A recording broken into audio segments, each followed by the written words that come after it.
Cat gets traded, big trade in the week. Just what's your kind of overall reaction thinking to what Cat meant to you in your career, and then the changes that are coming with Julius and Dante coming? I mean, I think everybody know Cat, my brother. So that definitely hurt. But you know, it's a business, so I just gotta roll with it. And I mean, I'm ready to get the. They're not here yet, so I'm ready to get to know them. And try to figure it out and get it figured out as fast as we can, because you know we're trying to get back to where we was and go even farther. Does that come as a surprise to you? Do they, like Tim? Do they check in with you and like, hey? I was on a plane, so they couldn't really check. Yeah, I was in the air, so they couldn't really check in with me. What was it like just building that relationship with Cat over these last few years? It was incredible. That's what we talked about once I landed. Like we talked on the phone, like through messages, and we was just talking to each other about everything, like how it started. And he sent me a picture of him in the gym at like 3 in the morning, so that was kind of funny. Anthony, do you look at it as your job to make Julius feel at home? And are you the leader now, or you got to be the one that brings him in and works with him? And I would guess, yeah. I mean, I think I got the most years on the team now as far as in Minnesota besides Nas. I think I'm right after Nas by a year, so I think I'm probably gonna have to be the person that gets him, comfortable. What does that mean when you say make him comfortable? Like for you, what will you do? I mean, he's a basketball player, so of course he's gonna be involved with basketball. Just let him know, like, whatever you did over there, come through it over here. We just want to win, Same rules apply. We just want to win, so it should be pretty simple for him to, get in line with everything that we're trying to do. What part of your game have you worked on to elevate this year? My catch and shoot tray ball. And in regard to Rudy, some things that get said about him from whether it's former players in the league, current players in the league. You've been a teammate of his for a couple of years. You've been a staunch defender of his. When you hear things like that, Been a what? A staunch defender of his. When you hear things, teammate of his? like you've always been like a big defender, like defended him seriously. When you hear things like that said about him, what does that make you feel? How do you react to something like that when you hear things like that said about him? What happened? I'm not gonna lie. I don't know what happened. It's just stuff like something like Shaq. Just. I haven't been on social media. Okay, that's not worried. My guy right here in front of you runs my social media, so I don't. worried. Yeah, I don't see any of those things. It's not worried. But yeah, I don't know why they talk about. I mean, I don't know what happened, but I don't know why they talk about Rudy, 4-time Defensive Player of the Year. Continuously, he's going to continue to prove himself. So yeah, I don't know why they talk about him. He shouldn't worry about it. We not worry about it. And Tim Conley said just a few minutes ago that you have the potential to be the best player ever. Is that too much for big expectations, or is that right aligned with the way you think? I think you know what I think, right? Yeah. All right. I'm just getting you to say it. I mean, yeah, I think he's right. And you talk about being a leader of this team now. It seems like at the end of last season when Carl got hurt was your first time. I mean, obviously he came back for the playoffs, but those like last 20 games of the year, it was really like Ant's team. What did you take from that time? What like grew in you at kind of at the end of last season that makes you feel like you can be the number one option kind of on your own? I don't know, man. I feel like it's kind of weird to talk about it because he just got traded.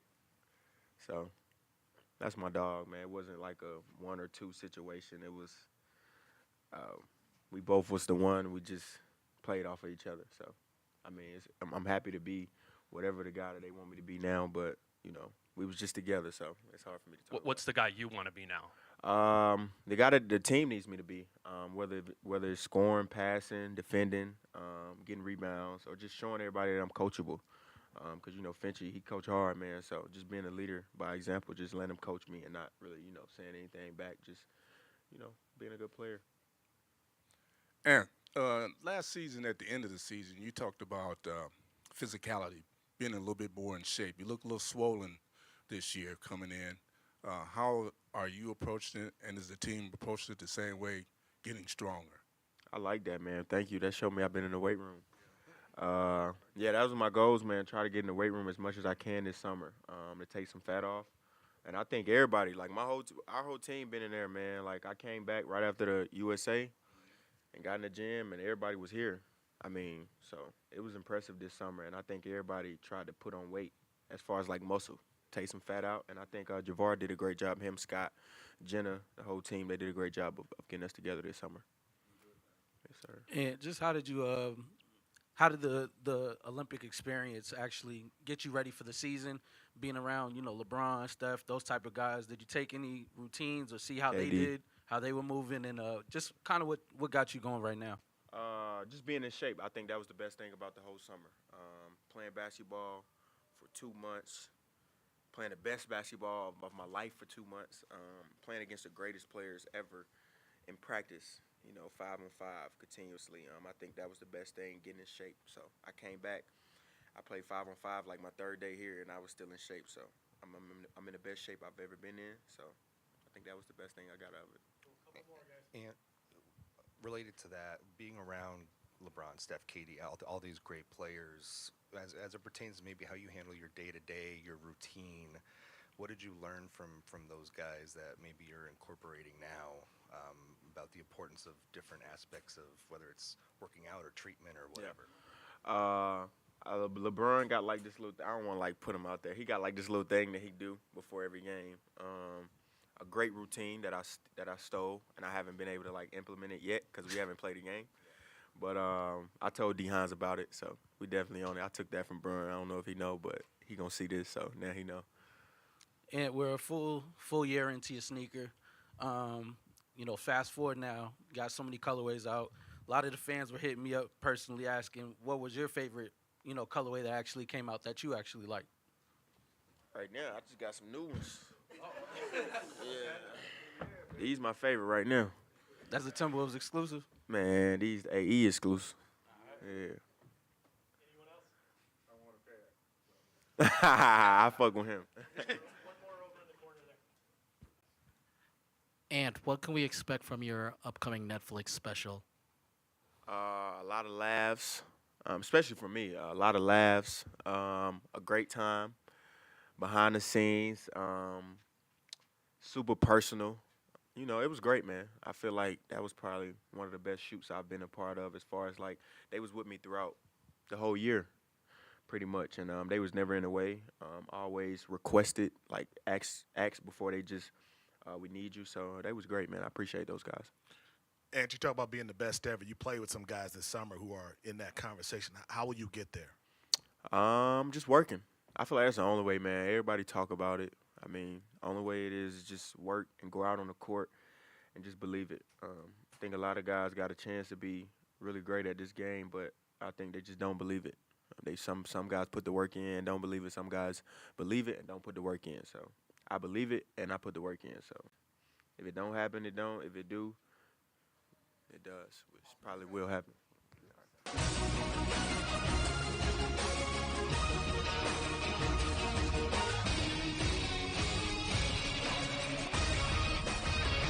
All right, we're going to let it rip. Devontae Adams did not play. Hopefully he's on the show tomorrow.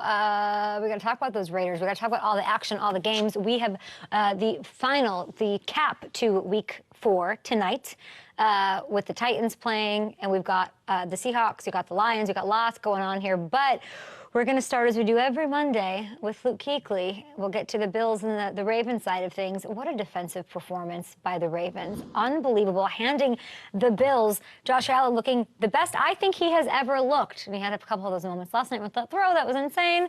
What an alien.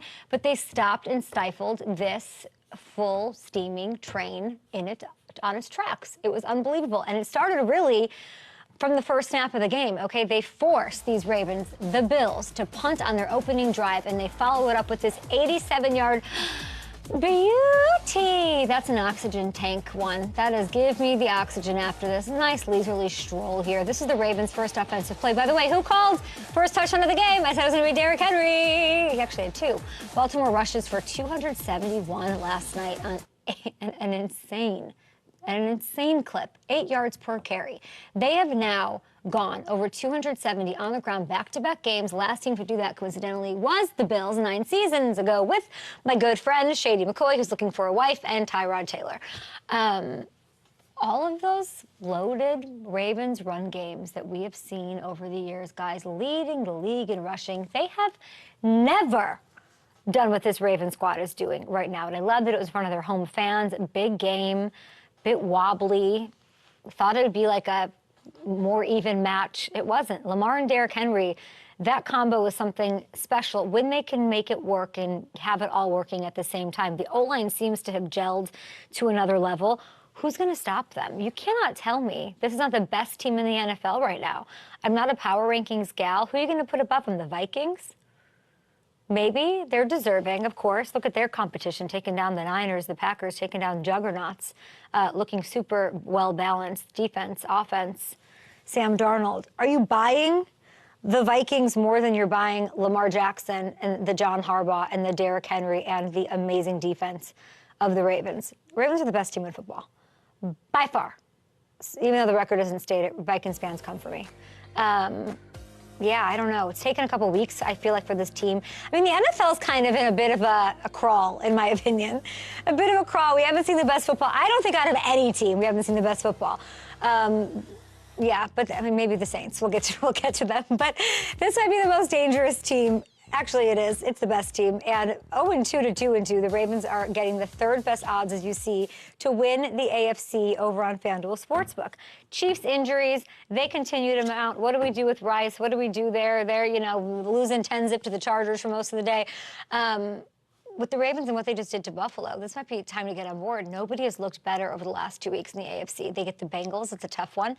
Next week with Joe Burrow at least playing the way he's playing, they're going to put up so many. That is going to be lots of points for those Ravens. Massive games. They're going to, all teams are trying to dig themselves out of some holes, at least on the Bengals side after they get their first win just yesterday. Okay, there is in the NFC a classic game that we had yesterday, which I loved, and it was Vikings-Packers. And we should just eat this up and love it. Green Bay at Lambeau, Aaron Jones, revenge game. Of course, he finally got his Lambeau leap after the game. We're seeing it here. Go! Do what you're meant to do, 33! Oh, my gosh. They storm all the way back from 28-zip. Vikings hold on to move to undefeated. Aaron Jones, like you just saw, what a moment for him to be back there. It's a beautiful story. For the game itself, it's also a beautiful story. Sam Darnold, incredible. Not perfect, but incredible once again, tossing 3 more touchdowns in the win, making throws into tight windows like that. Oh, my gosh. Aaron Jones, he didn't have the touchdown that I needed and wanted and called for as one of my hunches, but 137 total yards. Defense, there's some issues after building the early lead, but they forced 4 turnovers, came up clutch with some stops at the end. So to go into Lambeau and sort of control the game in that way, it's not fool's gold. And somehow it sort of still feels that way, or it feels like people are still waiting for the other shoe to drop. It's hard to keep this sort of a clip going, but I don't know. All the questions, it's not about Kevin. It's not about the defense. It's about Sam Darnold. And let's dig into what he's doing for a second here. After yesterday, he is still leading the league in touchdown passes, ranks second, averaging almost 9 yards per attempt, second passer rating as well, behind only Josh Allen. KOC doing a masterful job of calling the offense, putting him in good spots, but Sam has to make those throws. It is on Sam, and he does it, and he's done it against the Packers, such a huge game, against the Texans. What? The Niners, 3 actual Super Bowl contenders in 3 weeks straight. What do we need? That's the question I would ask the world, media at large. What do you need to see out of Sam? Because I don't know. You look at FanDuel Sportsbook. We looked at it, of course, this morning in our meeting. Vikings still getting the 4th best odds to win the NFC despite the hot start. 4th best odds. I'm taking it. Niners, they beat, okay. Still the favorite somehow. They're behind the Eagles, who've now lost 10 of their last 13 going back to last year. A great team, but hard to trust. What's not to believe in the Vikings? They're a great team. I don't think it's a fluke. Hamilton, get in here. We have Luke Kuechly coming on. Maybe we'll ask him. It almost becomes, what is it? Look at these 2 teams, right? Yeah. Green Bay operating without Jordan Love, welcoming Jordan Love to what everyone knew was like not the most fun situation. Not exactly like a welcome back party. We got to play at home, but it could be a tough situation for him. Watson leaves. All these things are happening.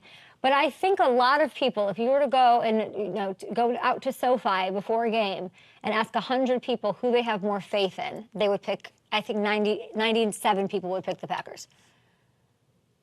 I think you're right. I think it's, there's this trust level in Jordan Love and what we saw from the Packers last year. And I still don't think there's that trust level in Sam Darnold. I think, because of the sample size we got of him earlier in his career with the Jets, he got off to kind of a hot start that 1 year in Carolina too. And it all kind of fell apart. So I still think there is that waiting for the other shoe to drop. But I agree with you. I think this is different. I think what we're seeing out of him this year, what we're seeing in the ways Kevin O'Connell's setting him up for success, I think this is sustainable. I don't think it's just going to suddenly fall off. The question becomes, what do they have to do to change the perception of this team? Do you have any idea if you looked at their schedule, or is there any, doing these 3 straight games is sort of crazy against that top tier competition. But I do like the odds. I mean, I don't know. Yeah. I don't know. Yeah, they got London next week against Aaron Rodgers. It's so fun. It's so freaking fun. Yeah. But I'm trying to think of what would be the complexion changer for them. I don't know if there is one, and it is because of Sam Darnold, who, I don't know that there's a sample size big enough that people will trust him. Yeah, and they have the Lions coming out of that bye week after the London game. Even if they win that, I don't think it's fully there. I think it has to be seeing it late into the season, seeing it carry over before people are going to start to believe. Because I think there's also, there's a Darnold thing. There's also a Vikings thing. Yes, that's fair. With and all that's the fair. loaded history there. But yeah. I believe in the Vikings. What a good story. And I've always been a Sam Darnold girl. Came to that Good Morning Football studio on my birthday one time, surprised me, brought me, remember? I've always been a Sam Darnold girl. I've always been a rewrite your narrative girl. But I will say, I not only believe in the Vikings, but I absolutely believe in the Packers. I'm in on the Packers. Yeah. I mean, they've got some things to work out. Okay, their odds in the NFC picture took a bit of a hit. They're down all the way to 7th, plus 1,300. But I'm not concerned, because it was very disastrous, especially the start. They got turnovers.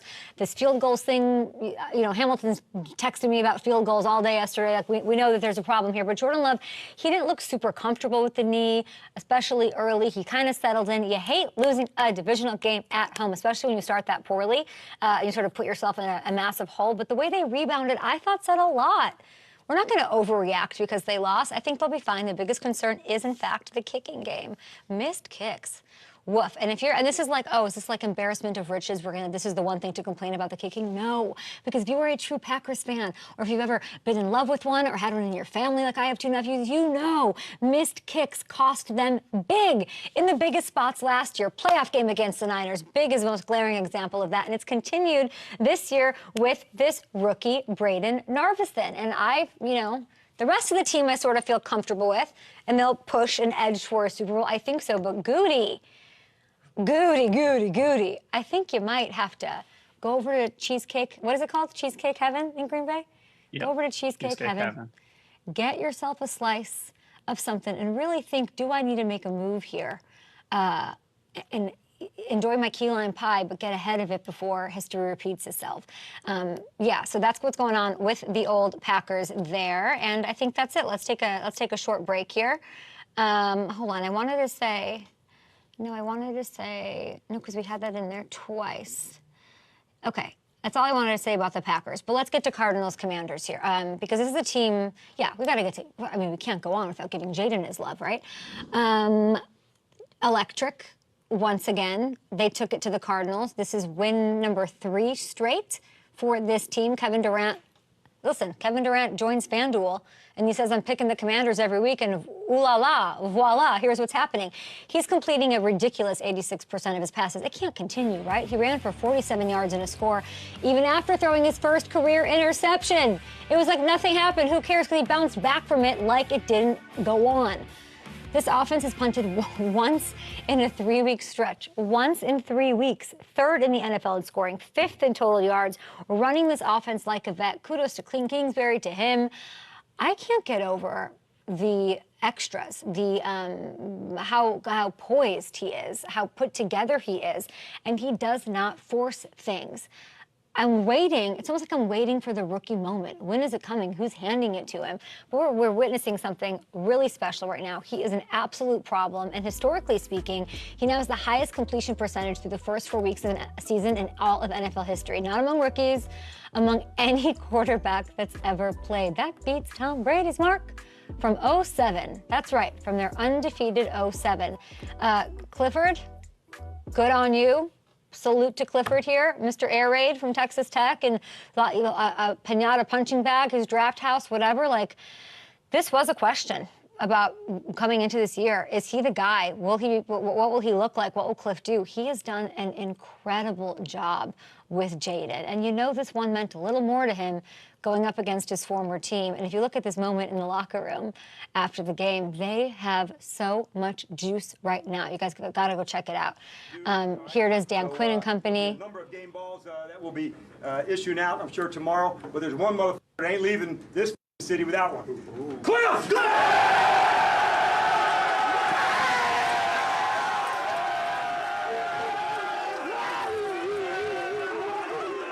If you look at the odds, okay, despite what they've shown, the full game lead in the division